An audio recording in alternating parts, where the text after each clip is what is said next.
Hola, buenas tardes, sean todos bienvenidos al webinar del día de hoy. Vamos a hacer una prueba de sonido, a ver cómo están escuchando. Si lo pueden indicar por el chat, por favor. Sí, se escucha perfectamente. Perfecto, vamos a ver un video de presentación mientras que el resto de la audiencia se incorpora a la sala. Mientras tanto, vean mensajes de interés que tiene preparada nuestra empresa para ustedes. A moment of clarity. Triggered out of nowhere by the unexpected. A fragrance, a stranger's laugh, the crisp morning air, the colors of the sky. When this moment strikes, life pauses and memories rush in, overpowering space and time.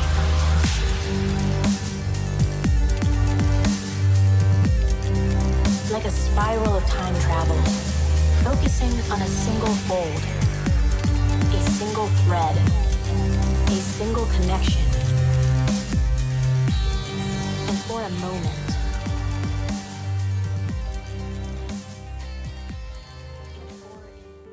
nuestra estimada audiencia que hoy nos acompaña en esta actividad que, como de costumbre, realizamos todos los lunes desde SCP Academy. Soy la directora académica de esta institución y para mí es un honor acompañarlos hoy en calidad de moderadora en esta actividad, en esta conversación. Gracias por su paciencia y por acompañarnos hasta este momento. Los próximos webinars tenemos el 12 de octubre, forjadora de nuevas realidades, de la disociación y el autodistanciamiento. Cuando hablamos de la disociación, y esto lo aprendí haciendo un curso que hicimos con Adrián de mimo, de clown, de teatro, y después otro curso más. Es esto de estar en el modo actor y poder nosotros representarnos mentalmente una situación. Supónganse que nosotros tuvimos una discusión con un ser querido. Si podemos ver en esta fotografía, podemos ver 3 monitores de 6.000 galones y están generando en esta línea punteada de color rojo, es la huella digital que se genera en la superficie. Ahora, esta huella digital o esta footprint yo también la puedo utilizar para incendios de superficie, ya sea un incendio en un dique, ¿ya? O en una área, ¿ya? En donde podemos tener un derrame de grandes magnitudes. Para esto existen diferentes herramientas que ha inventado Williams Fire and Hazard Control para poder entregar estos flujos adecuados. Tenemos acá un monitor Ranger que entrega entre 3.700 a 15.000 litros por minuto de agua o solución de espuma. Tiene un alcance de 95 metros, pueden ser a control remoto o manuales. También está este otro monitor móvil que es el Ambassador, que es el embajador de Williams, ya que está prácticamente en todo el mundo. Este puede entregar entre 4.000 hasta 27.000 litros por minuto.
comercial. Y lo vemos a través de ventas de productos, llámese de naranja, de vehículos. Y entonces le dicen a ustedes que ellos tienen un blindaje ABCD, otros dicen que es F1, F2, F4, otros dicen que van del 1 al 15, pero nadie dice la pregunta más clave. Y creo que al final, creo que todos debemos tener esto claro.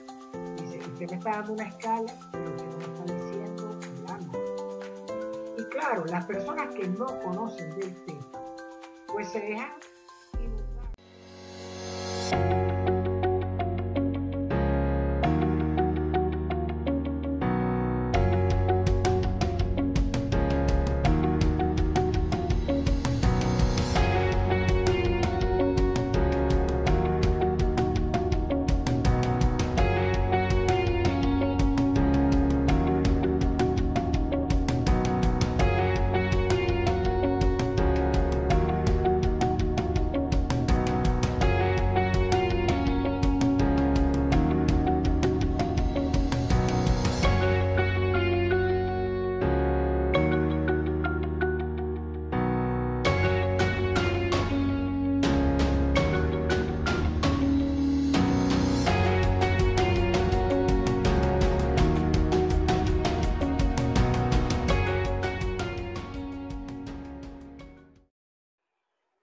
Buenas tardes, estimada audiencia. Bienvenidos a nuestro webinar número 37 en los últimos 10 meses y el número 2 del año 2021.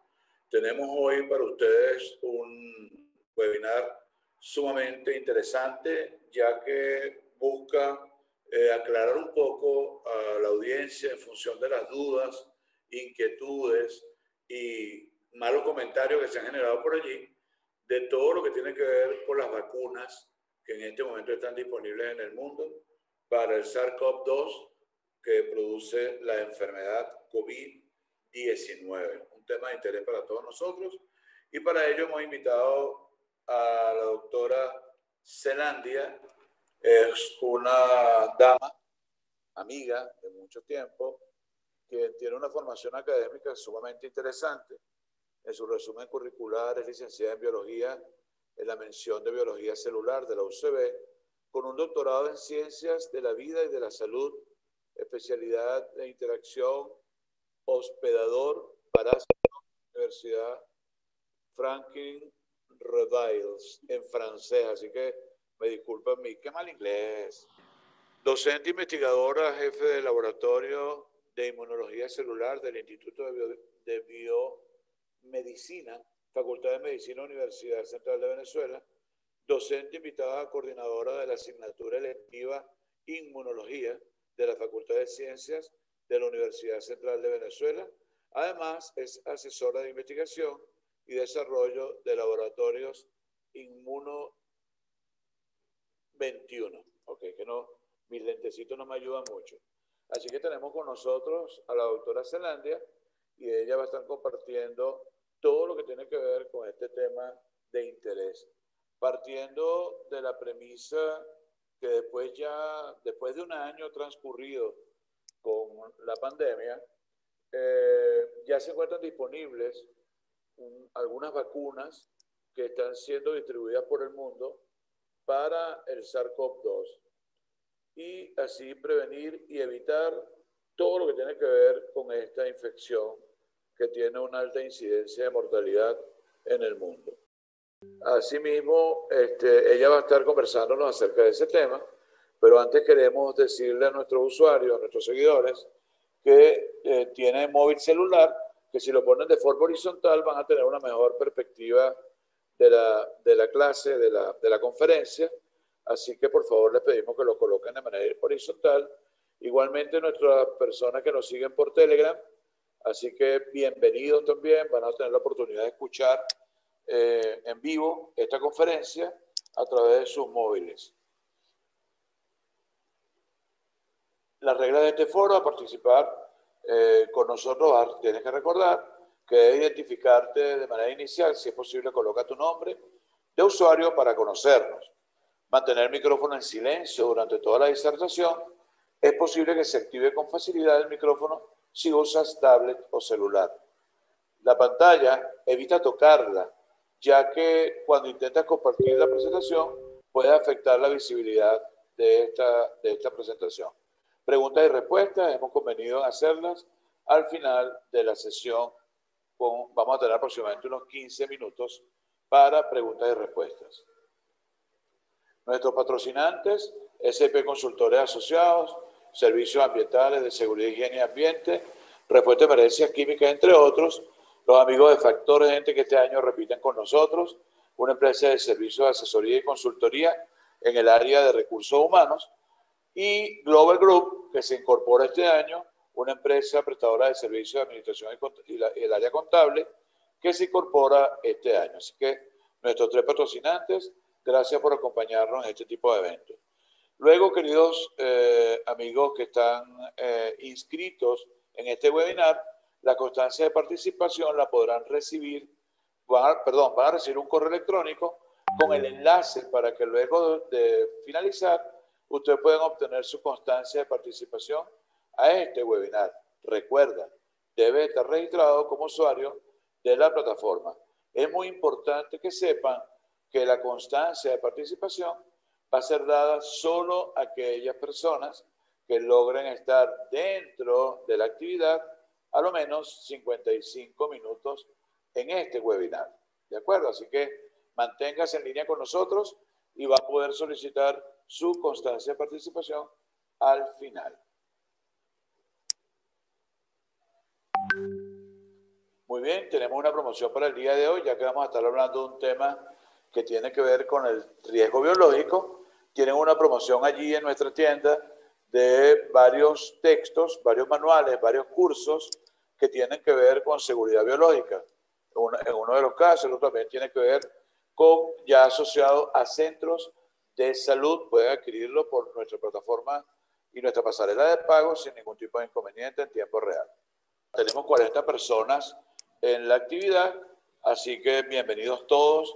Nos escriben de varias ciudades, nos escriben de Maracaibo, nos escriben de Mérida, de Caracas, así que sean todos bienvenidos a esta bonita conferencia y útil conferencia con la doctora Zelandia. Ya con ustedes vamos a subir la presentación de ella. Ante todo, buenas tardes. Quisiera dar las gracias a los amigos de SAP Academy por la invitación a participar en su serie de webinars y aprovechar para felicitarlos por esta extraordinaria plataforma de educación. Bueno, en la tarde de hoy yo les voy a hablar acerca de las vacunas que se están desarrollando o se han terminado de desarrollar contra la COVID-19. Vamos a tratar el tema de cómo funcionan para de esta manera, a través del conocimiento, a través de la información veraz, vencer una serie de reticencias que han surgido en torno a la seguridad y a la eficacia de estas vacunas.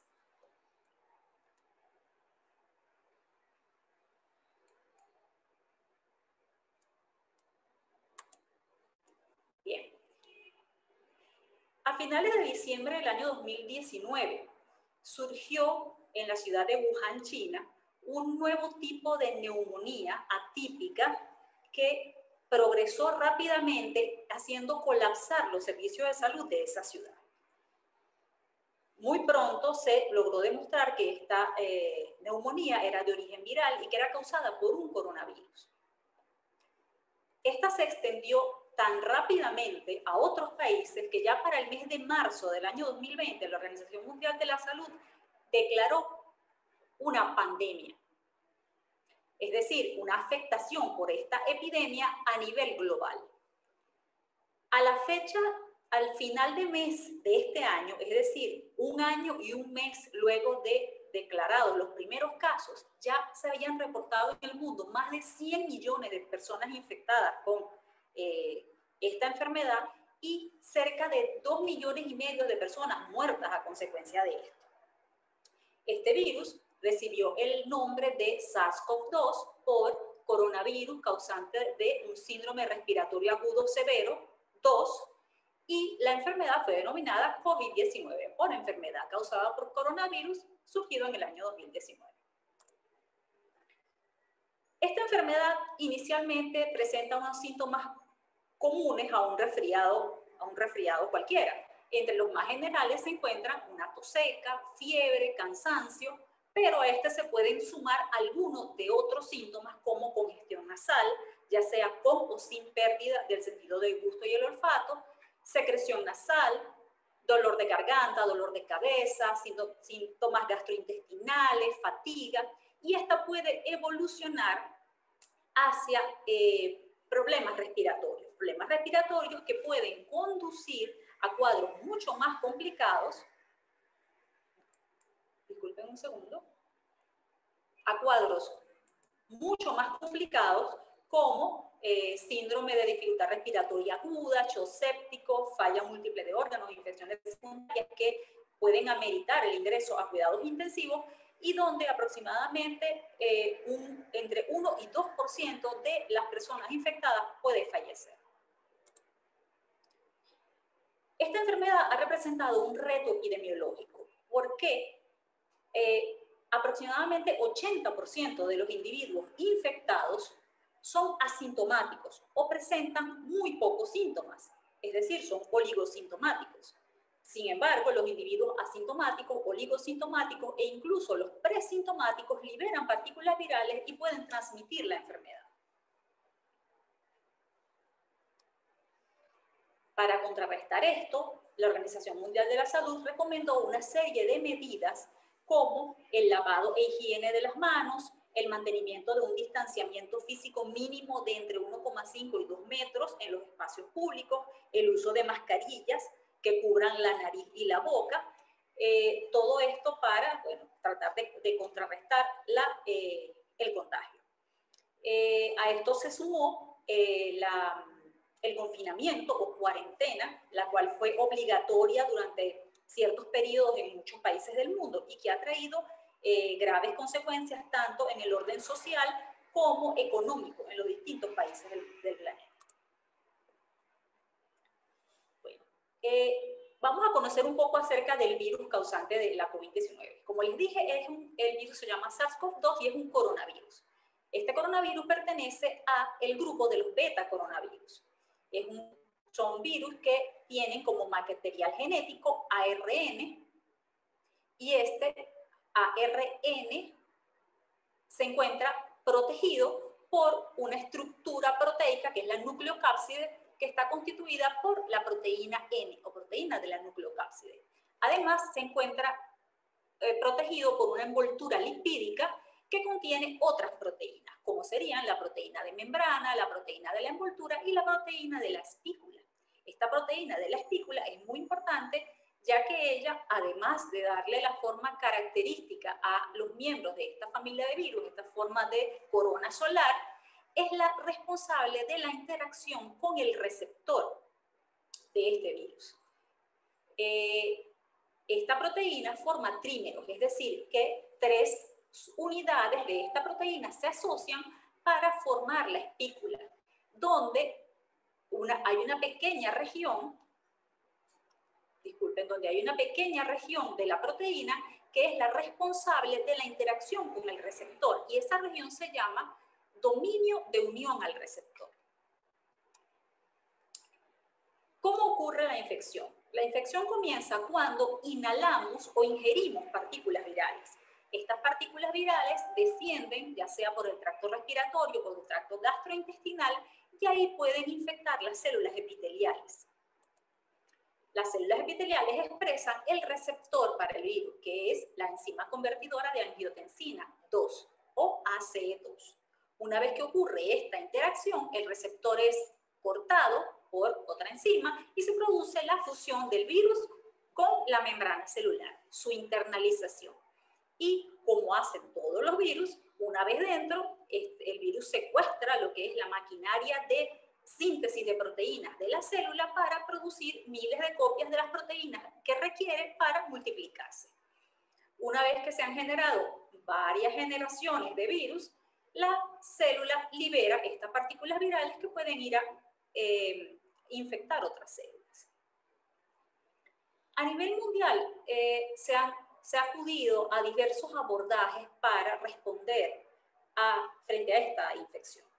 La primera de ellas fue la reutilización de drogas. Esto es sencillamente drogas que ya existían para el tratamiento de otras enfermedades, han sido usadas para tratar de controlar la COVID-19. Todos escuchamos hablar de la cloroquina, la hidroxicloroquina, la colchicina, distintos retrovirales, el remdesivir, etcétera, y más recientemente la ivermectina. Todas ellas han subido y bajado con estudios que han demostrado mayor, menor o ningún éxito. El otro abordaje ha sido el uso de anticuerpos. Inicialmente se usó suero de pacientes convalecientes en el cual existían componentes de la respuesta inmunitaria que podían neutralizar la entrada de virus y de esta manera mejorar el cuadro de pacientes que se encontraban en estado crítico.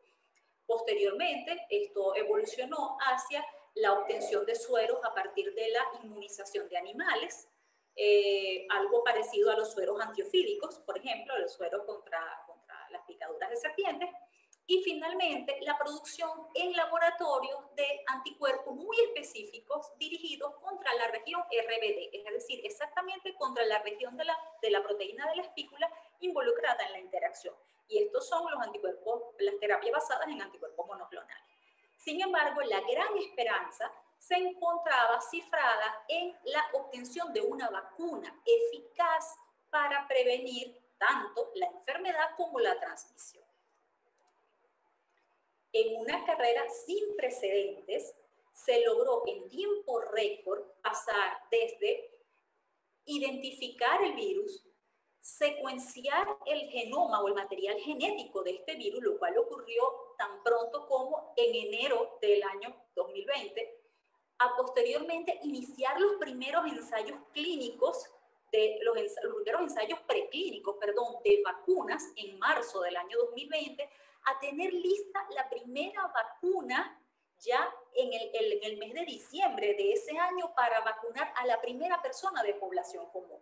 Todo esto ocurrió en un lapso inferior a un año, un tiempo récord en la historia de las vacunas en el mundo. Esto ocurrió gracias a distintos factores. Uno de ellos, sin duda, fue el financiamiento. Fuentes de financiamiento debido a la gran urgencia en todo el mundo por conseguir una vacuna. Pero también un fenómeno muy interesante que ojalá haya llegado para quedarse, que fue la información libre, información abierta y gratuita por parte de distintas editoriales, acceso libre a la información científica. A esto se le suma también la colaboración entre laboratorios farmacéuticos y entes públicos, así como entre laboratorios y entes públicos de distintos países. Sin embargo, después de toda la emoción alrededor de la espera de las primeras vacunas contra la COVID-19, una vez que no una, sino varias vacunas estuvieron disponibles para ser aplicadas a la población general, comenzó a surgir una cierta reticencia frente a las vacunas. De hecho, en algunos países se han hecho encuestas y se ha logrado establecer que hasta 45% de las personas expresan tener dudas acerca de si colocarse o no la vacuna contra la COVID-19. El miedo a las vacunas no es nuevo, de hecho es muy antiguo.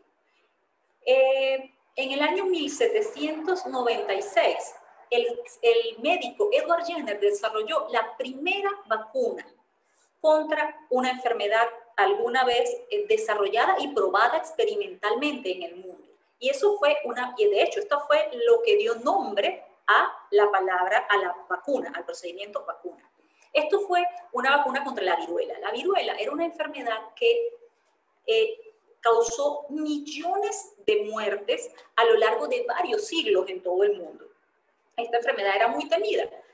Edward Jenner entonces desarrolló un procedimiento que consistía en tomar material de las pústulas de viruela de las vacas, colocarla en la piel, en escarificaciones en la piel de las personas, y de esta manera las personas contraían la forma de viruela vacuna y eran protegidas frente a la forma de viruela humana.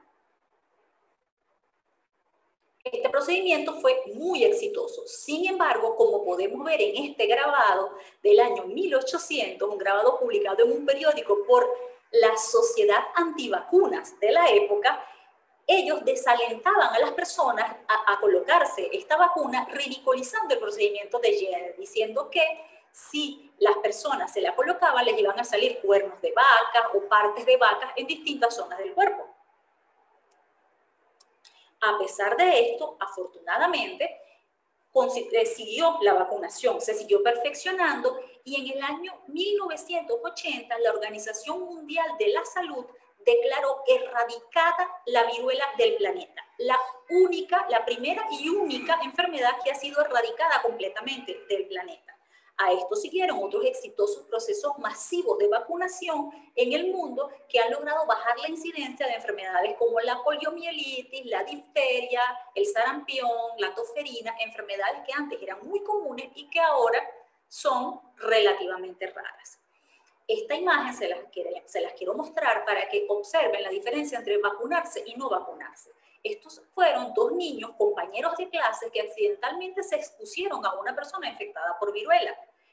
Fíjense que uno contrajo la enfermedad y otro no. La única diferencia entre los dos niños era que este había sido vacunado. Nosotros podríamos pensar que después de todo este desarrollo histórico, hemos debido aprender a tener confianza en las vacunas. Sin embargo, fíjense que en el mundo existe todo un movimiento de personas tratando de desalentar a los demás a colocarse la vacuna. Algunos bajo unos argumentos insólitos como control de microchips y el efecto de las ondas de 5G, pero yo quisiera pensar que esas personas con estas ideas paranoicas son las menos frecuentes en el mundo y que la gran mayoría lo que tiene es un profundo miedo a causa del desconocimiento. Y la mejor manera de combatir el desconocimiento es con información. Y de eso se trata la charla de hoy. Información veraz acerca de cómo funcionan las vacunas en general y cómo funcionan las vacunas contra la COVID-19 en particular. Veamos, fíjense.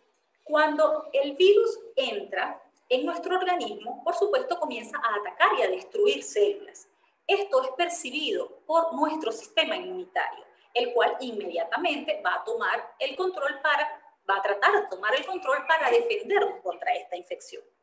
¿Qué ocurre entonces? Bueno, el sistema inmunitario tiene muchos componentes. Tiene, de hecho, todo un brazo de funcionamiento que son unas moléculas que ya están listas para actuar, que es lo que se conoce como inmunidad innata. Sin embargo, de lo que vamos a hablar en la charla de hoy es acerca del otro brazo del sistema inmunitario, que es lo que se conoce como inmunidad adaptativa. ¿Por qué adaptativa? Porque se adapta a los diferentes microorganismos que puedan entrar a nuestro cuerpo, de tal manera que se desarrolla una respuesta a la medida específica contra ese microorganismo. ¿Cómo ocurre esto? Bueno, en el caso del SARS-CoV-2 entra, por ejemplo, el virus y partículas virales completas o fragmentos de esas partículas virales son captadas e internalizadas por un tipo celular que se llama célula dendrítica. Estas células dendríticas presentan o expresan esos fragmentos que ha procesado de estos virus en su superficie y las presenta a otros tipos celulares del sistema inmunitario. ¿Quiénes son estos tipos celulares? Los muy conocidos linfocitos o los llamados linfocitos. Existen varios tipos de linfocitos. Hay un tipo de linfocitos llamado citotóxico, cuya función es detectar cuando una célula está infectada y destruirla. Esto mediante una serie de compuestos químicos. Existe otro tipo de linfocitos llamados linfocitos B, que cuando reconocen el antígeno, comienzan a producir una gran cantidad de moléculas llamadas anticuerpos. Los anticuerpos son estas moléculas de las que ya les mencioné, que van a interactuar con, por ejemplo, la superficie del virus. Van a reconocer las distintas proteínas o componentes del virus y de esta manera, imagínense que reconozcan a la proteína de la espícula y van a neutralizar la interacción con el receptor, de forma que abortan el proceso de infección de la célula. tenemos también otro tipo de células, los llamados linfocitos T cooperadores, los cuales son los responsables de ayudar tanto a los linfocitos B como a los linfocitos T a proliferar, a multiplicar su número y a mantenerse en un estado de activación y de alerta frente a el virus. Lo que es más interesante de esta respuesta inmunitaria es que luego que ha ocurrido esta proliferación, los linfocitos van a dejar memoria. ¿Qué quiere decir esto? Que van a quedar células remanentes en nuestro cuerpo que al momento de encontrarnos nuevamente con el virus, van a reaccionar rápidamente y van a activarse, proliferar y destruir al microorganismo. Eso es lo que se conoce como memoria inmunológica. Y es la base de las vacunas. ¿Cómo así? ¿Por cómo es la base de las vacunas? Porque lo que se trata de hacer con la vacunación es simular el primer encuentro con el microorganismo. En este caso, hacerle creer al sistema inmunitario que ya ha visto por primera vez al virus SARS-CoV-2. ¿Cómo se logra? Mostrándole algo parecido al virus SARS-CoV-2, que no sea exactamente. Una vez escuché al científico colombiano Manuel Elkin Patarroyo usar un símil que me pareció excelente. Eso es como cuando a usted le muestran una fotografía de un delincuente. Le muestran la foto, usted la ve un rato, la reconoce, de tal manera que cuando consiga al delincuente en la calle, ya usted está preparado para actuar frente a ese delincuente. Pero con el sistema inmunitario pasa igual que con nuestra memoria. Y es que al cabo de cierto tiempo de haber visto la foto, la memoria se comienza a desvanecer y ya no recordamos tan bien la foto que nos enseñaron. Por esta razón, ustedes habrán escuchado que muchas vacunas requieren administrar varias dosis o varios refuerzos. Esto es como que, bueno, ya se me está olvidando la cara del delincuente, me vuelven a enseñar la foto una segunda vez y ya después de una segunda vez de haberla visto, es difícil que yo olvide lo que he visto. Eso mismo ocurre con el sistema inmunitario. Luego de una segunda exposición a la vacuna o una segunda exposición al virus, el sistema inmunitario va a reaccionar, va nuevamente a generar una respuesta mucho más fuerte, mucho más vigorosa y que va a durar mucho más tiempo. Ahora, ¿en qué consiste esto que es parecido al virus pero no es? O sea, hay muchas alternativas en el desarrollo de vacunas y es lo que se conoce como plataformas para el desarrollo de vacunas. Una de ellas es usar el virus mismo, por ejemplo. El virus mismo, pero por supuesto no en su estado natural. El virus inactivado, lo que la gente suele llamar virus muerto, pero tratándose de virus no es correcto usar la palabra muerto, pero es un virus que no tiene la capacidad de invadir células ni tiene la capacidad de replicarse en ellas, porque ha sido sometido a distintos tratamientos con compuestos químicos, a radiación, a calor, por ejemplo. Existen los virus atenuados también, que son virus que están en toda su capacidad de infectar y de proliferar dentro de las células, pero no van a causar una enfermedad tan fuerte como lo harían en condiciones normales, ya que han sido sometidos generalmente a tratamientos como hacerlos pasar por varios ciclos de cultivos en tipos celulares de especies distintas a la especie que ellos atacan normalmente. Esta es una plataforma clásica, una de las más clásicas para la generación de vacunas. Existe otra plataforma también considerada clásica que es a partir de proteínas, que es simplemente obtener, ya sea por purificación o por tecnología de ADN recombinante, proteínas procedentes de las partículas virales y usarlas para vacunar. Generalmente lo que se hace en estos momentos es que se toma el material genético que codifica para poder sintetizar esas proteínas. Eso se inserta en bacterias o en células de insectos o células de mamíferos. Esto se hace crecer y multiplicar y luego se purifican esas proteínas. Más recientemente se ha desarrollado otra estrategia que es incorporar esas partículas en unas vesículas similares a membranas, de tal manera que esto parezca un virus, por eso se llaman partículas similares a virus, pero está completamente vacío, no tiene material genético, por tanto, no hay ninguna posibilidad de que pueda causar enfermedad. Pero últimamente se han desarrollado otras tecnologías que son las llamadas vacunas de próxima generación. Y en estas se centran fundamentalmente los principales temores en torno a las vacunas contra el SARS-CoV-2, porque sencillamente son las menos conocidas. ¿De qué se trata? Se trata, por ejemplo, de utilizar a otros virus. Se toma un virus que cause una enfermedad que sea relativamente benigna o un virus distinto por ejemplo, en este caso, distinto al SARS-CoV-2, pero que ha sido atenuado en su virulencia, y se le inserta un gen que codifique para una proteína del virus SARS-CoV-2. En este caso, generalmente se ha recurrido al virus de la proteína de la espícula. También, pues, los virus pueden ser no replicativos, es decir, donde se haya inhibido su capacidad de multiplicarse, o pueden ser replicativos, los cuales conservan la capacidad de infectar células y de multiplicarse. Y por último están la plataforma basada en material genético, es decir, ácidos nucleicos, ARN o ADN. En el caso del ADN simplemente se selecciona un fragmento que contenga el gen que tiene la información para producir la proteína, digamos, de la espícula, y se inocula. O en el caso del ARN, se toma el ARN que tenga esa información.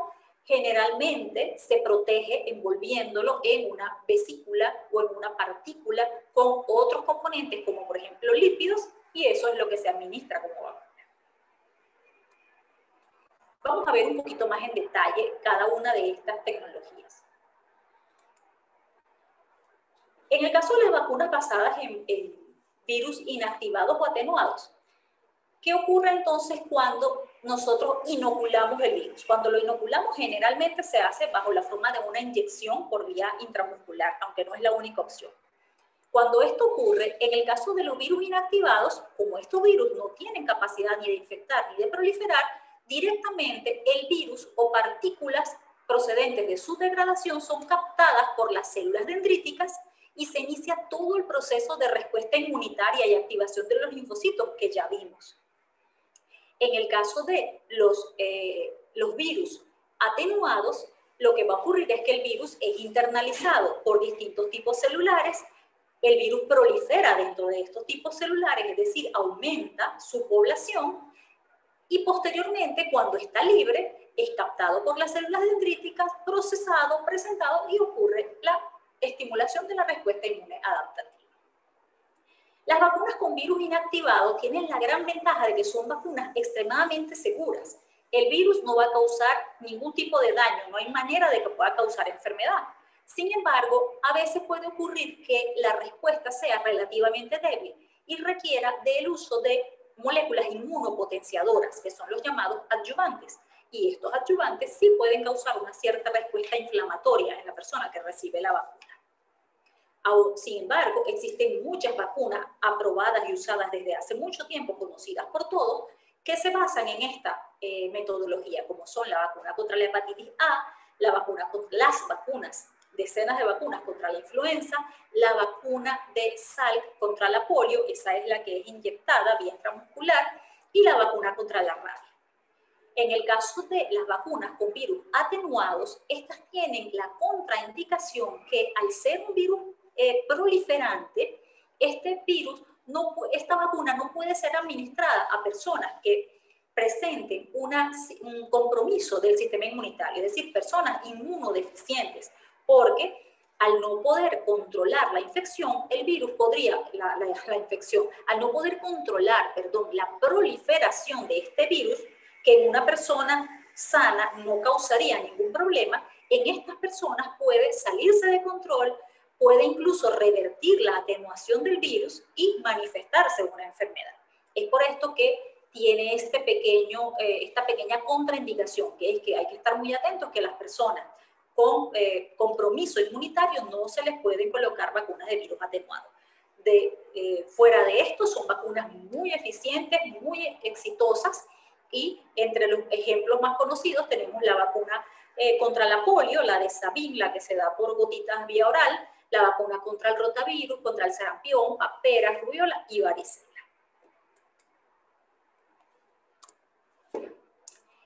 En el caso de las vacunas basadas en vectores virales replicativos y no replicativos, una vez que se administra la vacuna, en este ejemplo por vía intramuscular, el adenovirus pasa lo mismo. El adenovirus no replicativo no va a cambiar su número, no va a invadir ninguna célula, pero va a ser capturado o internalizado por las células dendríticas, lo cual va a dar inicio a la respuesta inmunitaria.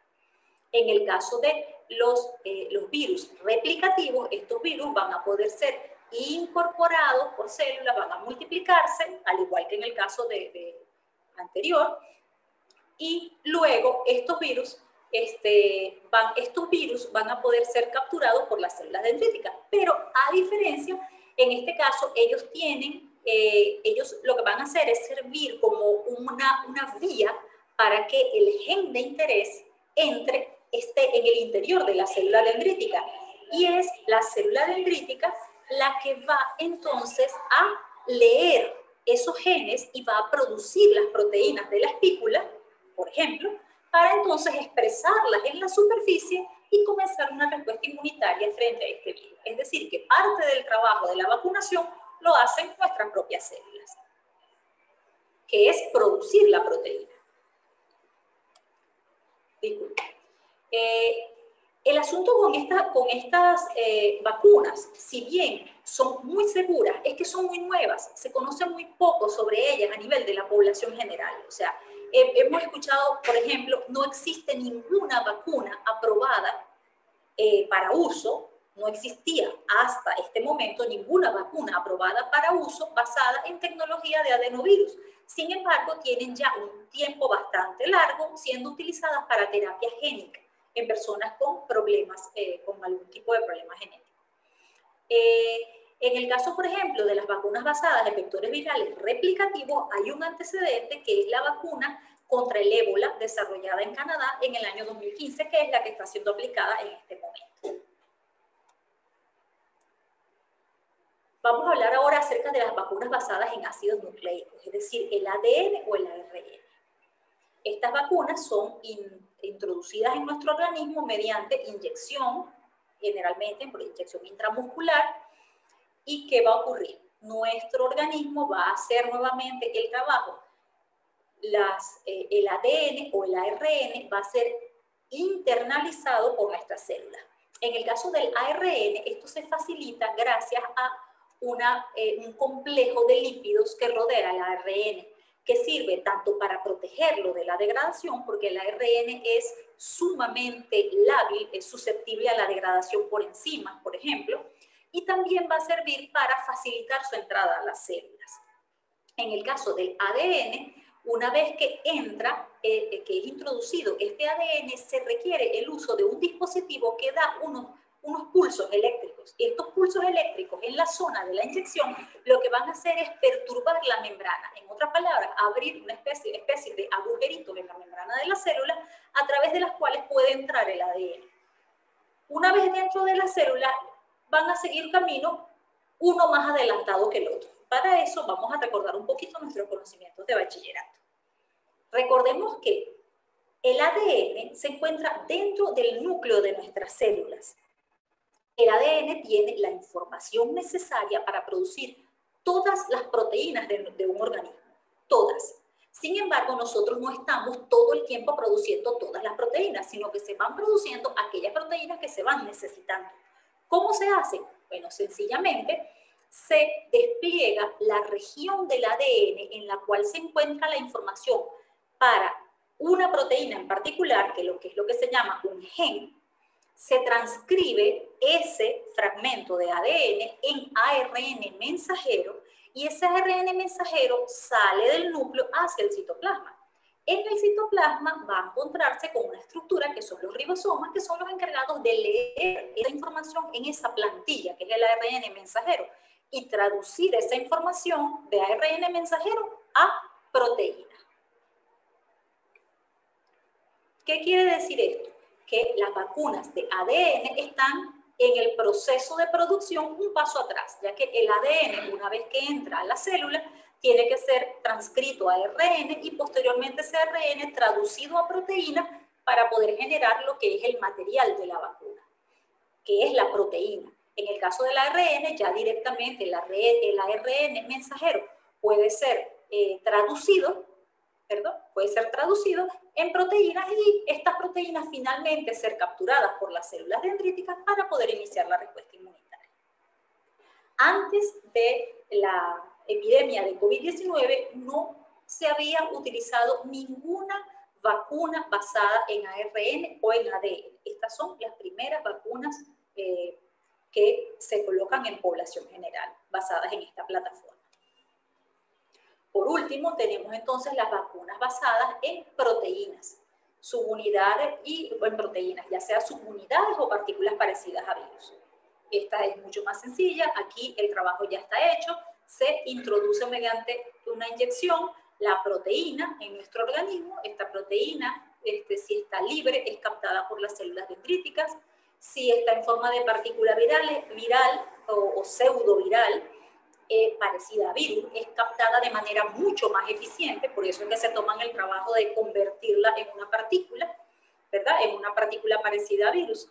Pero estas tienen el mismo problema de los virus muertos, y es que tienden a inducir respuestas relativamente débiles y requieren del uso de poderosos adyuvantes para potenciar la respuesta inmunitaria. Aún así, existen muchas vacunas en el mercado basadas en esta tecnología, como por ejemplo en el caso de las vacunas de subunidades proteicas, la vacuna contra la toferina, contra la hepatitis B, y en el caso de partículas parecidas a virus, las vacunas contra el virus de papiloma humano.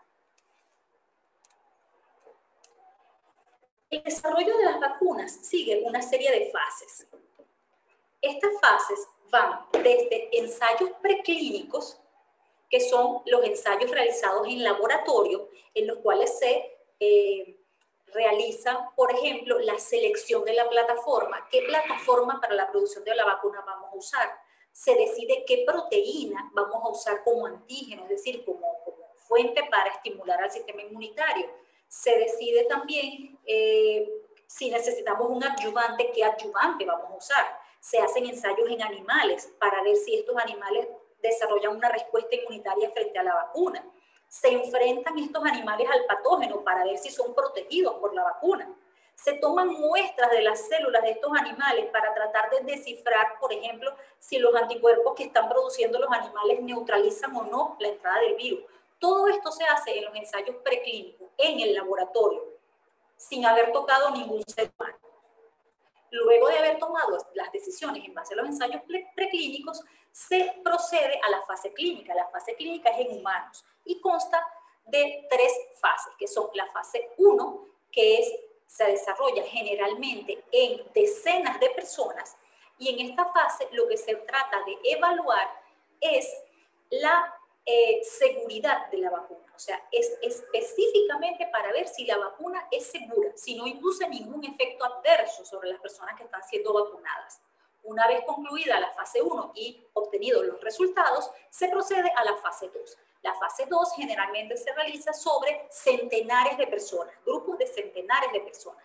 Y en esta se van a evaluar 2 cosas. Se evalúa la inmunogenicidad, es decir, si la vacuna es capaz de despertar una respuesta inmunitaria en las personas que la reciban. Se evalúan distintos aspectos de la respuesta inmunitaria y se continúa evaluando la seguridad. Ya en la fase 3 se involucra a miles de personas voluntarias. En todos los casos son personas voluntarias, pero la fase 3 implica una logística masiva de miles, generalmente decenas de miles de personas voluntarias. Y aquí se evalúa tanto la inmunogenicidad, se evalúa tanto la seguridad de la vacuna como la eficacia. No necesariamente se estudia la inmunogenicidad, aunque en algunos casos se puede estudiar un poco, pero está básicamente dirigida a seguridad y a eficacia. ¿Qué es la eficacia? Es qué porcentaje de la población que recibió la vacuna fue protegida por esta vacuna con respecto a la población que recibió placebo o la población control, es decir, la población que recibió el vehículo, generalmente el vehículo en el cual se administra la vacuna. Una vez cubiertas estas 3 fases, se procede entonces a lo que es los procedimientos para obtener la licencia, es decir, la aprobación por parte de los entes regulatorios de la vacuna, se procede a realizar la fabricación masiva de las vacunas y la inoculación masiva. Pero los controles no terminan ahí. Durante la inoculación masiva se continúa lo que a veces es denominado una fase 4, que es una fase de farmacovigilancia. No solo se va a evaluar, a seguir evaluando si la vacuna es eficaz, es decir, si protege, sino si la vacuna es segura. ¿Por qué? Porque hay efectos adversos que quizá no se manifiesten en un grupo de 10.000 personas, pero pueden manifestarse en un grupo de 1 millón de personas. Esos son los llamados efectos adversos raros. Los ensayos clínicos de fase 3 generalmente se desarrollan en varios países, no necesariamente en el país de origen de la vacuna. ¿Por qué? Por 2 razones. Primero, porque se tienen que realizar en sitios donde la epidemia esté activa para poder tener una población que está sometida a la amenaza del patógeno. Pero por otro lado, porque debe ser probado en distintos tipos de razas, es decir, distintos terrenos genéticos, para ver si la vacuna es igualmente eficaz en estos grupos de personas. En este momento, o sea, las vacunas contra la COVID-19 se han probado en distintos países del mundo, incluida Venezuela. Ahora, ¿cuánto tiempo duran estas etapas del desarrollo de una vacuna? Estas etapas, hasta ahora, duraban un promedio de 15 años. La vacuna de más rápido desarrollo a la fecha había sido la vacuna contra el ébola, y esta vacuna se obtuvo en un lapso de 5 años. Sin embargo, las vacunas contra la COVID-19, las primeras, estuvieron listas antes del año de haberse iniciado los estudios. ¿Por qué? O sea, ¿cómo pudo haber pasado esto? Bueno, por muchas razones. Una de ellas, y lo repito nuevamente, el financiamiento. La ciencia, o sea, hay pocas cosas que dicen que el dinero no puede comprar el amor, pero puede comprar la eficiencia de muchos procesos. Y en el caso de la ciencia es así. Con dinero, la investigación avanza mucho más rápido. Entonces, una fuente importante de financiamiento, pero además solapamiento de fases. ¿Cómo es el solapamiento de fases? Por ejemplo, ensayos preclínicos que se solapaban con ensayos de fase 1.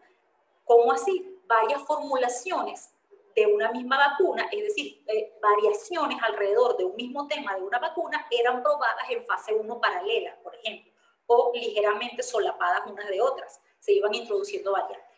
También, por ejemplo, se hizo solapamiento o combinación de fases 2 y 3, es decir, en vez de usar un grupo de decenas de personas, se usaban cientos de personas para probar tanto la seguridad como la inmunogenicidad. Todas estas personas voluntarias, por supuesto. Y por último, el acortamiento de los periodos para la obtención de las licencias. En vista de la emergencia mundial, se ha otorgado lo que se conoce como aprobación para uso en emergencia, lo cual no es, o autorización para uso en emergencia, lo cual no es una autorización definitiva, pero es para ser usada durante este periodo mientras esté activa la pandemia.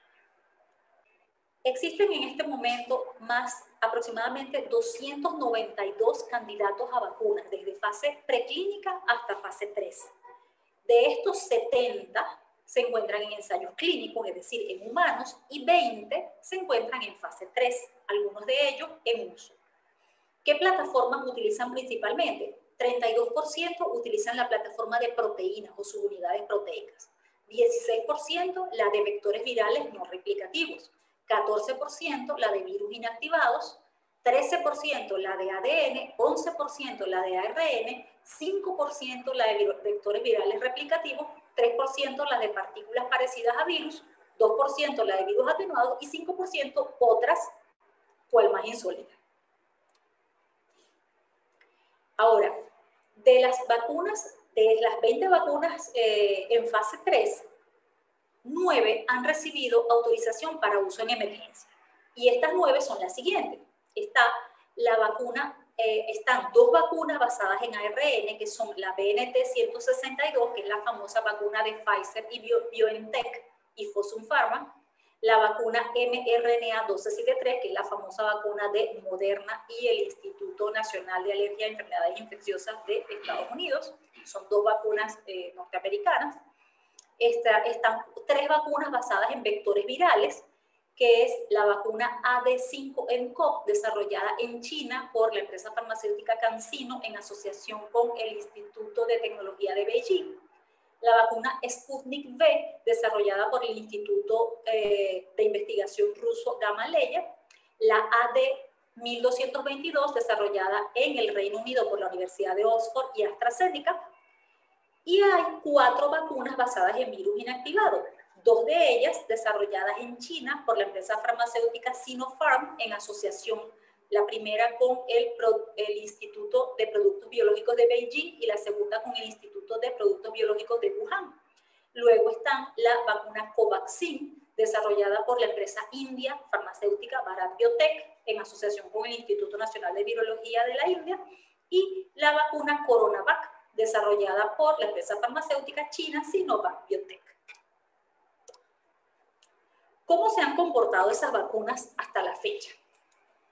Bueno, comencemos con las vacunas basadas en ARN. La verdad es que pocas personas las conocen por su nombre. Vamos a llamarla la vacuna de Pfizer y la vacuna de Moderna. Estas vacunas tienen mucho en común. Lo primero es que se basan en un fragmento de ARN que codifica, en el caso de la vacuna de Moderna, que tiene el código para producir la vacuna, la proteína de la espícula. En el caso de la de Pfizer es para producir un segmento de esa misma proteína de la espícula, que es el segmento que contiene el dominio de unión al receptor. En el caso de la de Pfizer, el ARN es modificado para hacerlo más parecido al ARN humano, de manera que sea más estable y tenga más probabilidad de no ser eliminado rápidamente. Las dos se administran por vía intramuscular en 2 dosis. En el caso de la de Pfizer, las dosis están separadas 3 semanas, en el caso de la de Moderna, 4 semanas. Y la eficacia es alta y muy parecida. En el caso de la de Pfizer, 95%, y en el caso de la de Moderna, 94.1%.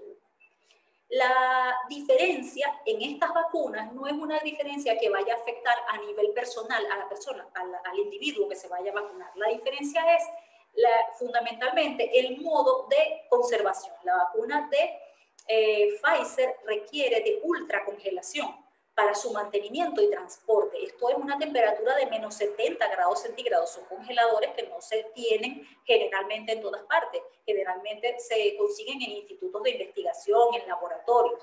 Mientras que la vacuna de Moderna es suficiente o requiere solamente de una congelación normal, un congelador de menos 20 grados. Entonces, eso es una diferencia importante, pero ya eso es a nivel de distribución de las vacunas. O sea, son consideraciones que son importantes para los países que van a decidir aplicar una u otra vacuna. En cuanto a los efectos secundarios, ambas vacunas han reportado causar efectos secundarios moderados, como por ejemplo dolor en el sitio de la inoculación, particularmente después de la segunda dosis. En algunos casos, poco frecuentes, pero ocurre, se reporta mialgia, dolor de cabeza, fiebre, dolores articulares, pero que ceden luego de 24 o de 48 horas sin tratamiento o con tratamiento sintomático tipo acetaminofén y ibuprofeno. En el caso de estas vacunas ha habido 3 reportes de efectos adversos graves, que han sido el desarrollo de anafilaxis. Esto es una reacción inmunitaria inmediata, muy violenta, luego de haber colocado la vacuna. Y se demostró que esto ocurrió en personas que ya tenían antecedentes de anafilaxia. Es decir, estas son personas alérgicas, muy alérgicas, por lo cual se ha introducido una recomendación, tanto en el Reino Unido como en Estados Unidos, de no aplicar las vacunas basadas en ARN mensajero a personas con antecedentes alérgicos. Pero hay que hacer la acotación. Esto no es un problema inherente al hecho que sean vacunas de ARN mensajero, ya que se demostró que lo que causa la reacción es el vehículo, es uno de los componentes lipídicos que se usa para estabilizar las vacunas. Esto hay que tomarlo en cuenta y es importante. En cuanto a las vacunas basadas en vectores virales, les decía que tenemos 3 vacunas que ya están en uso. Una es la vacuna de CanSino o la vacuna china, otra es la vacuna rusa o del Instituto Gamaleya y la otra es la vacuna británica o desarrollada por la Universidad de Oxford y AstraZeneca. Todas ellas se basan en adenovirus como vector viral, pero hay diferencias entre ellas. En el caso de la vacuna de CanSino, el adenovirus es un adenovirus tipo 5. En el caso de la vacuna Sputnik V, son 2, un adenovirus tipo 5 y un adenovirus tipo 26. Y en el caso de la vacuna de Oxford y AstraZeneca, es un adenovirus de chimpancé.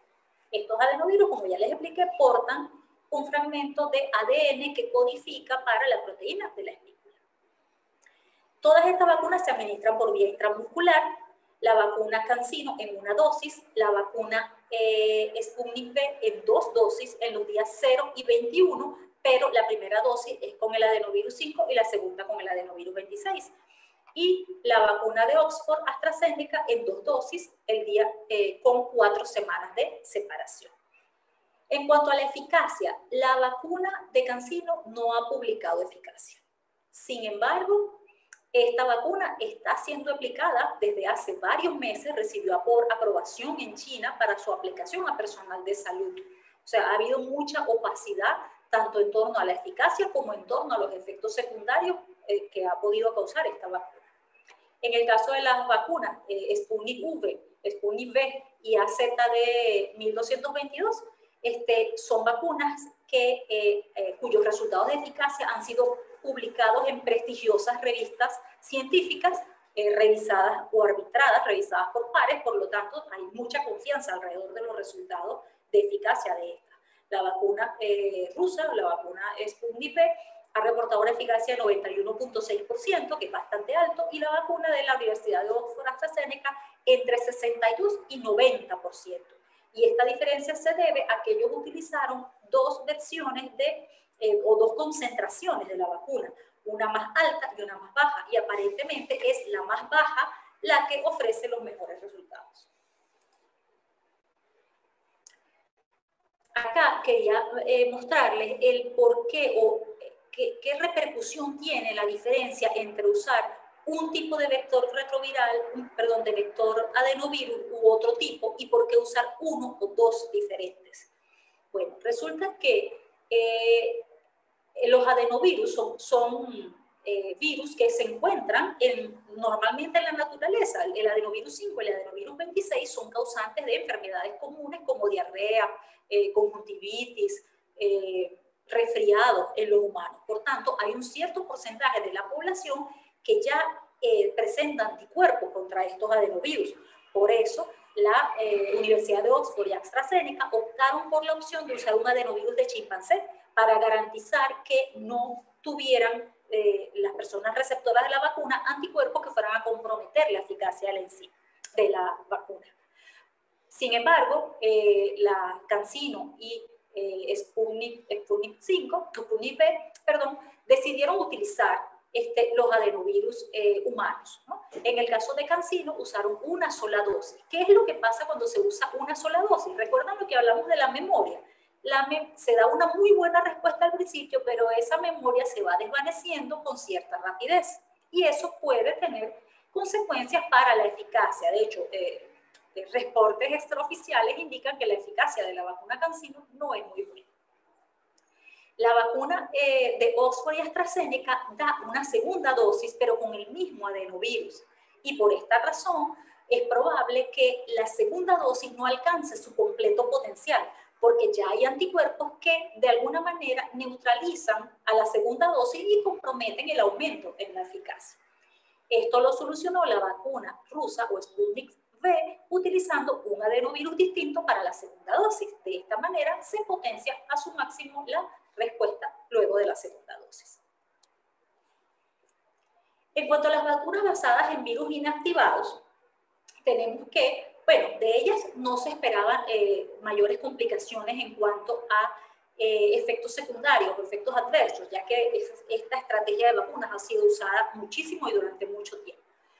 Las 4 vacunas se administran por vía intramuscular, todas ellas en un esquema de 2 dosis, aunque la separación de las dosis varía entre una y otra.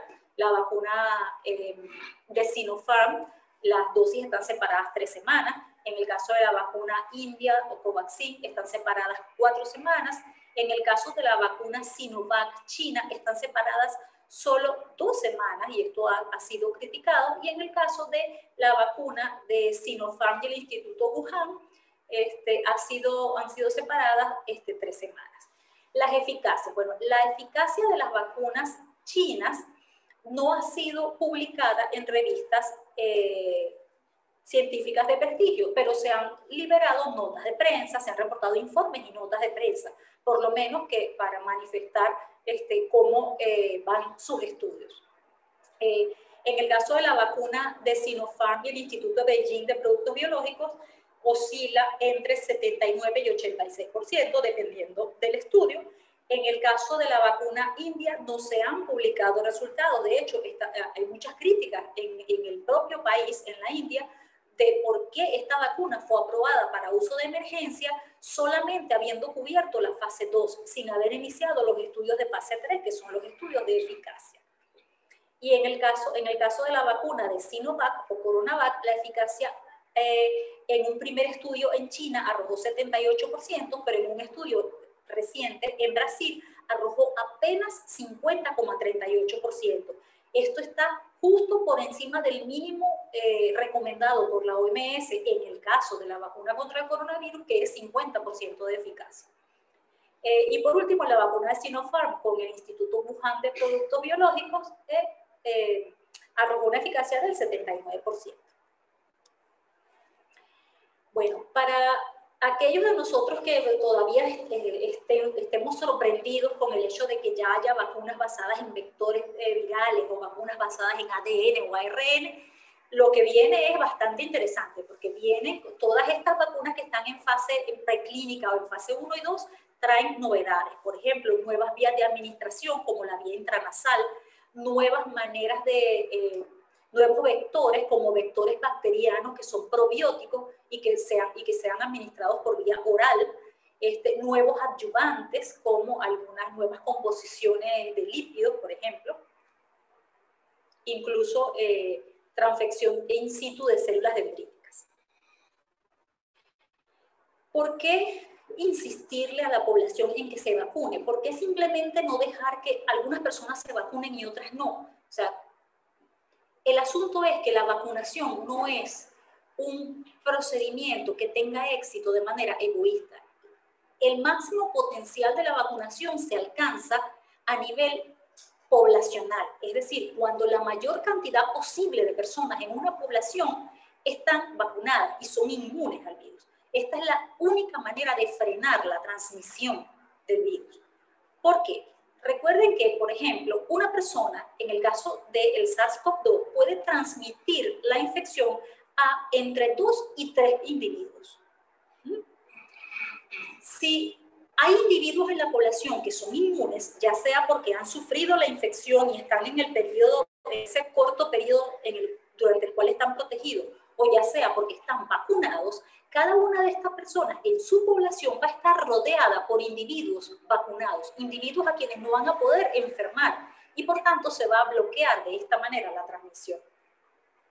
Se estima que para un R sub 0, que es este valor que nos dice a cuántas otras personas una persona infectada puede transmitir la infección, para un R sub 0 de 2,5, entre 2,5 y 3, como es el caso del SARS-CoV-2, se requiere que 70% de la población esté vacunada. Pero ya sabemos que existe una variante surgida en el Reino Unido que es mucho más infecciosa, mucho más contagiosa, mucho más transmisible. Y en el caso de esta variante es probable que se requiera llegar hasta un 80% de cobertura para poder garantizar que personas que no pueden ser vacunadas o que no responden frente a la vacunación estén protegidas. ¿Quiénes son esas personas? Son personas inmunocomprometidas, ya sea un inmunocompromiso causado por enfermedad, causado por un virus, por ejemplo, como el HIV, o un inmunocompromiso causado por un cáncer, o también personas de avanzada edad. Las personas de avanzada edad son las que responden de peor manera a las vacunas.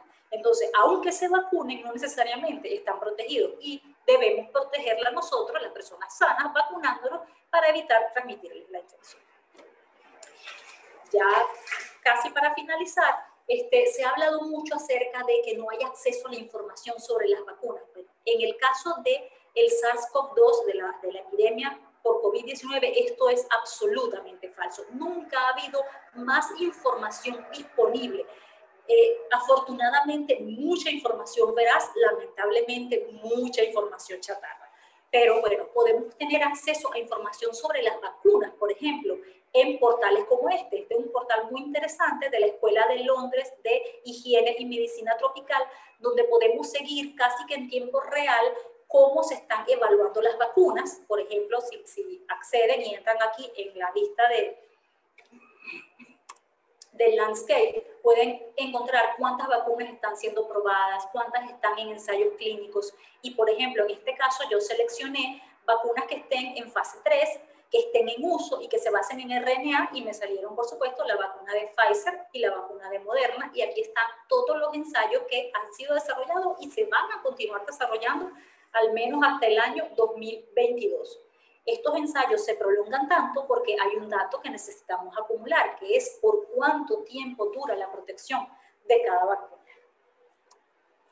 También podemos ver, por ejemplo, si tenemos la curiosidad, dónde se están realizando esos ensayos clínicos, y aquí les traigo para que vean que en el caso de la vacuna del Instituto Gamaleya o vacuna rusa, Venezuela está anotado como uno de los países en los cuales se realizan ensayos de fase 3. Tengo información que estos ensayos ya comenzaron. Rápidamente vamos a tratar de responder algunas preguntas para derribar algunos de los mitos más comunes que encontramos en Internet.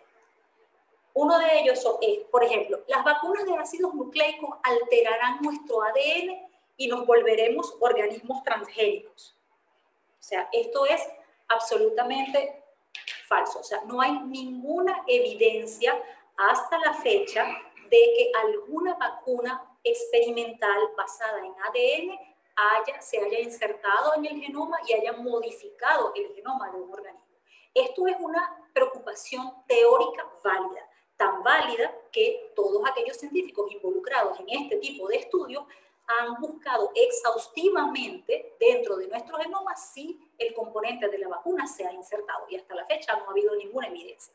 Ahora, yo le digo a las personas que se preocupan por esto, ustedes se han preocupado en pensar cada vez que se infectan con gripe, cada vez que se infectan con lechina, paperas, rubiola, etcétera, si el ADN de estos patógenos se insertó en su ADN y los está convirtiendo en organismos transgénicos. Bueno, otra vez, las vacunas no son seguras, se han hecho demasiado rápido. Ya vimos por qué se han hecho demasiado rápido, y si una cosa no se ha comprometido es la seguridad. Al menos en el caso de aquellas que han reportado sus resultados.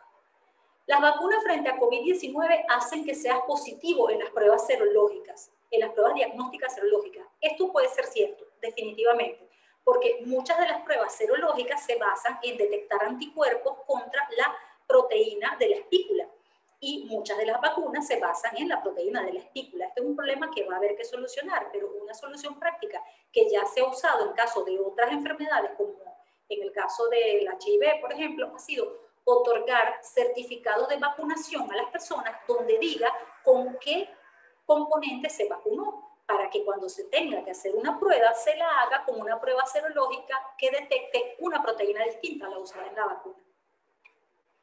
Las vacunas aprobadas no nos protegen contra las nuevas variantes del virus. Bueno, hasta ahora se han evaluado las variantes que han surgido y aparentemente ninguna de ellas parece afectar la eficacia de estas vacunas o su capacidad de neutralizar la entrada del virus. Hasta ahora no ha pasado, pero es un problema pendiente porque, bueno, van a seguir surgiendo variantes nuevas y eventualmente alguna tendrá algún efecto sobre alguna de las vacunas. Si nos vacunamos, ¿ya podemos dejar de usar mascarilla? Lamentablemente no, porque si bien se ha demostrado que las vacunas protegen contra la enfermedad, es decir, contra los síntomas y por supuesto contra la mortalidad, no se han completado los estudios en los cuales se demuestre que las personas vacunadas no se infectan y no transmiten esas partículas virales a otros. Por tanto, mientras eso se culmina, hay que continuar usando mascarillas para proteger a los demás, a pesar de estar vacunados. Las vacunas no sirven porque hay gente que se vacuna y aún así se infecta. Existe algo que es el periodo de ventana, que es un periodo en el cual se está desarrollando la respuesta contra las vacunas. Si una persona se expone al virus durante ese periodo, se puede infectar. Por ejemplo, la mayoría de las vacunas recomiendan que la persona se siga cuidando y protegiendo durante un periodo de 2 semanas posterior a la segunda dosis. No tengo que vacunarme porque ya he pasado la enfermedad.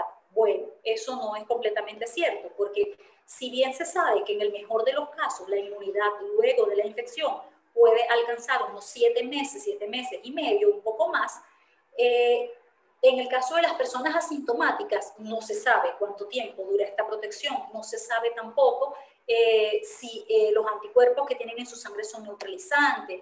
Entonces esto es preferible que las personas, aunque ya hayan pasado la enfermedad, se coloquen la vacuna.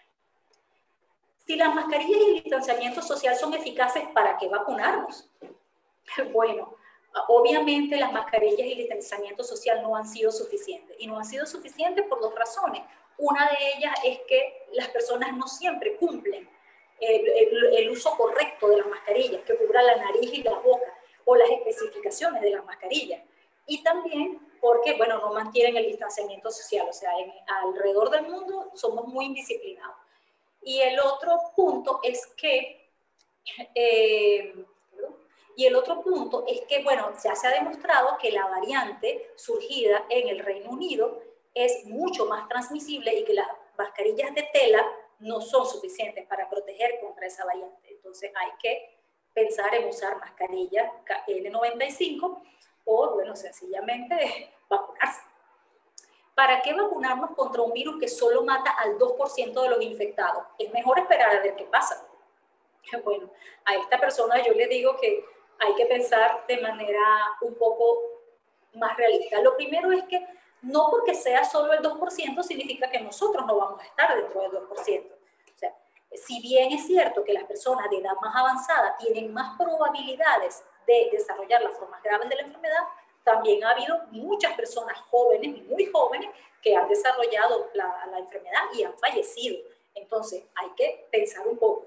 Y lo otro es pensar en los demás, pensar en nuestros familiares, padres, tíos, abuelos, a los que posiblemente le podamos transmitir la enfermedad. Entonces hay que pensar también en ellos, que ellos se vacunen para que ellos se protejan de la forma grave. ¿Por qué vacunan a algunos grupos de personas primero? Esto no es por egoísmo, esto es sencillamente que no hay suficientes vacunas en el mundo para vacunar a todos simultáneamente. Lamentablemente, la capacidad de producción de las vacunas en el mundo tiene un límite y a medida que van saliendo las vacunas, van siendo aplicadas según prioridades. En la mayoría de los países, la primera prioridad la tienen el equipo de salud, es decir, el personal de salud, y las personas de avanzada edad, es decir, de más de 70 años. En segundo lugar, los servidores públicos, policías, bomberos, conductores de transporte público, etcétera, maestros, y por último, la población general. Bueno, ¿dónde buscar información veraz sobre la vacuna? Sobre las vacunas? Yo les ruego encarecidamente, por favor, no se informen en el chat de las tías o en el de la junta de vecinos. O sea, la cantidad de información que nos llega por esa vía y la mayoría de ellas no veraz es inmanejable. Entonces aquí les dejo algunas recomendaciones para aquellas personas con un interés más técnico, con mayor conocimiento acerca de, o mayor interés sencillamente en cómo se están desarrollando las vacunas, la página de la Organización Mundial de la Salud, en este link donde se puede seguir en tiempo real cómo van los ensayos clínicos. Y esta, que es la que les mostré, que es la de la Escuela de Londres de Higiene y Medicina Tropical. Estas lamentablemente están en inglés, pero existen otras que tienen información muy buena, como la página en español del CDC, los periódicos digitales como el de la BBC y El País de España, que tienen unas infografías excelentes, con imágenes e información muy veraz. Para finalizar, o sea, recuerden que no es a las vacunas a lo que debemos temer. Tenemos fuera un enemigo muy, muy fuerte, que es de quien debemos defendernos. Gracias. Bueno, ¿qué más podemos decir después de esta intervención de nuestra estimada amiga? Al parecer, todo lo que hemos estado manejando durante todo este tiempo, dada la falta de información, dado a que tenemos poco acceso o nos hemos permitido poco acceso a fuentes de información confiable, pareciera que eso genera chismes, cuentos de pasillo y algunas de esos, ¿cómo es que le dicen? Leyendas urbanas. Así que, bueno, muchísimas gracias por la disertación. Ya creo que dejamos de compartir, ¿verdad? Sí. Les invitamos a que participen en los grupos de discusión. Vamos a colocar en nuestro campus partes o fragmentos de esta disertación del día de hoy. Ya tienen algunas otras donde podemos ingresar de manera voluntaria e individual y compartir criterios en cuanto a lo aquí conversado.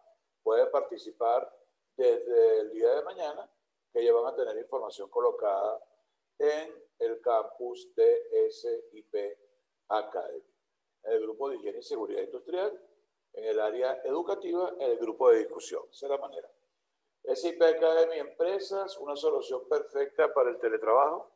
Escoge el plan de entrenamiento que se adecua a tus necesidades corporativas, controla el cronograma de tu equipo de trabajo y gestiona el progreso del entrenamiento de cada uno de tus colaboradores. Sin duda alguna, una excelente opción que estamos ofreciendo a las empresas hoy día desde el punto de vista del manejo corporativo de entrenamientos vía online a todos sus recursos humanos. SIP Academy Tienda también posee cursos en 11 categorías de interés, charlas y audiocharlas para mantenerte conectado con información de valor en breve tiempo y libros y otros productos disponibles para completar los procesos de enseñanza-aprendizaje. En este momento tienen una promoción, pueden adquirir manuales, cursos completos de lo que tiene que ver con seguridad biológica y seguridad biológica en centro de salud por solo $9,99 el paquete. Así que está disponible para ustedes en nuestra tienda. Recuerden que está tiempo limitado. Bueno, la doctora Zelandia se tomó nos quitó el trabajo de encima, se armó las 10 preguntas más frecuentes que generalmente nos hacemos cuando estamos ante una interrogante, una duda o una inquietud. Ahora, yo sin embargo estuve tomando notas desde el Telegram y desde el chat, en donde pude tomar nota de algunas de ellas, pero hubo una que sin duda alguna no puedo dejar pasar. ¿Qué debe suceder, doctora, para que los venezolanos confiemos en que la vacunación es una excelente decisión? Bueno, definitivamente yo creo que esa decisión se toma en base a información. Y esta charla yo espero que haya aportado algo, un poco, para convencerlos de que vacunarse es la mejor decisión. Y que todas estas historias acerca de la falta de eficacia o falta de seguridad de las vacunas, en su mayoría son mitos, son leyendas urbanas, como dicen. Definitivamente, a nivel poblacional, vacunarse es la mejor decisión. La probabilidad de morir como consecuencia de la COVID-19 es mayor que la probabilidad de tener un efecto adverso por una de las vacunas, según los datos que se han visto hasta la fecha. Excelente pregunta y excelente respuesta. Usted decía en su disertación que el 45% de las personas en muchos países del mundo tienen dudas de colocarse la vacuna, aun cuando no es nuevo. El miedo a la vacuna viene a través de los años, muchos años. Aún sigue dando miedo en esta ocasión en muchos países del mundo. En Venezuela, ese comportamiento del miedo, ¿tienes alguna información acerca de cómo los venezolanos estamos asumiendo esa posibilidad? No tengo ninguna información basada en alguna encuesta que se haya hecho. Lamentablemente no sé si alguien se ha tomado el trabajo de hacer esa encuesta acá. Los datos, algunos de los datos que tengo son de Argentina. Por ejemplo, en Argentina es uno de los países donde llega hasta el 35%. Pero hay un fenómeno que es curioso, y es que lamentablemente no. Mientras menor es el nivel socioeconómico del país, hay mayor aceptación a las vacunas. O sea, las críticas contra las vacunas parecen aumentar a nivel que aumenta el nivel socioeconómico, lo cual no siempre va ligado al nivel educativo, es a la percepción del nivel educativo de la población. Entonces, gente que cree estar muy informada o muy educada sobre un tema porque sencillamente se leyó 2 o 3, no sé, tweets que consiguió. Y son esas personas las que hacen mucho daño con su campaña de descrédito frente a las vacunas. Entonces, en países como Venezuela, en general las vacunas tienen buena aceptación. Una madre apenas tiene a su hijo, lo primero que piensa es cuáles son las vacunas que hay que ponerle. Porque aquí en este país hay tradición de vacunas. Entonces, espero que eso mismo ocurra con las vacunas contra el COVID y que no nos debemos ganar por el miedo a las nuevas tecnologías. Además, gracias por esa respuesta. Además, la fotografía que colocaste de un niño contagiado de viruela y un niño sano, ambos en el mismo colegio, ambos en las mismas edades prácticamente, sin duda alguna es una muestra de lo que significa el no hacerlo y el hacerlo.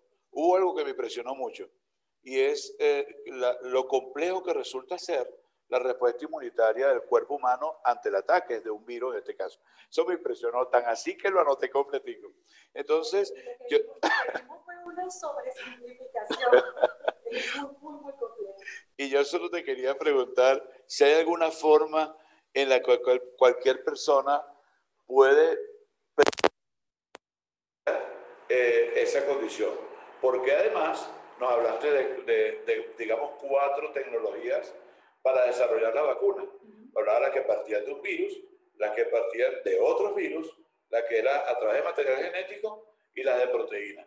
Si tuviéramos que escoger alguna de ellas para confiar aún más, ¿tú te atreverías a recomendarnos una o nos basaríamos en la eficiencia de la cual nos hablaste de tu disertación? Sí, bueno, si tuviésemos la opción de escoger, yo recomendaría escoger en base a la eficacia reportada. Pero si no tenemos la opción de escoger, como no la tenemos, no la vamos a tener en Venezuela, yo le digo, póngase cualquiera de las vacunas que consiga. Así es que, señores, amigos, colegas que están en este momento con nosotros, ya escucharon lo que nos están indicando. Es importante, ante la posibilidad de no tener que escoger o no poder escoger o no poder seleccionar, porque además no hay una gama disponible para todos nosotros, pongámonos la vacuna que tengamos a mano. Hay otra pregunta para la doctora Zelandia, la estamos tomando del chat, creo que se me fue, no, terrible.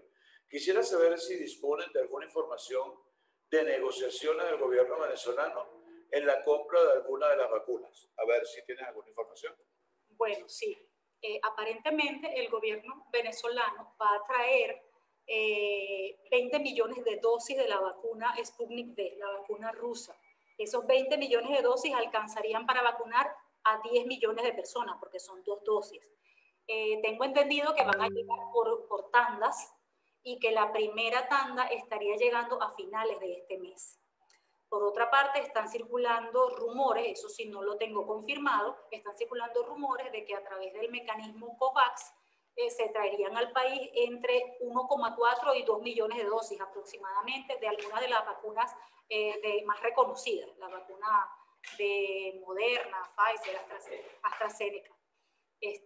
Pero bueno, eso es una información a confirmar y supuestamente eso también sería para este mes. Muchas gracias por la respuesta. Los que no tienen a lo mejor acceso a la información de qué es la iniciativa COVAX, no es más que el esfuerzo que están haciendo varias organizaciones, muchas organizaciones en el mundo, conjuntamente con gobiernos y organizaciones, empresas, para lograr tener a mano y poder disponer y distribuir a muchos países de la manera más rápida y eficiente posible. Bueno, Zelandia, muchísimas gracias por tu disertación. Espero que nos acompañes un ratico más mientras que cerramos la presentación. También estamos en YouTube, estimados seguidores. Pueden buscar todos nuestros webinars de manera gratuita en nuestro canal de YouTube.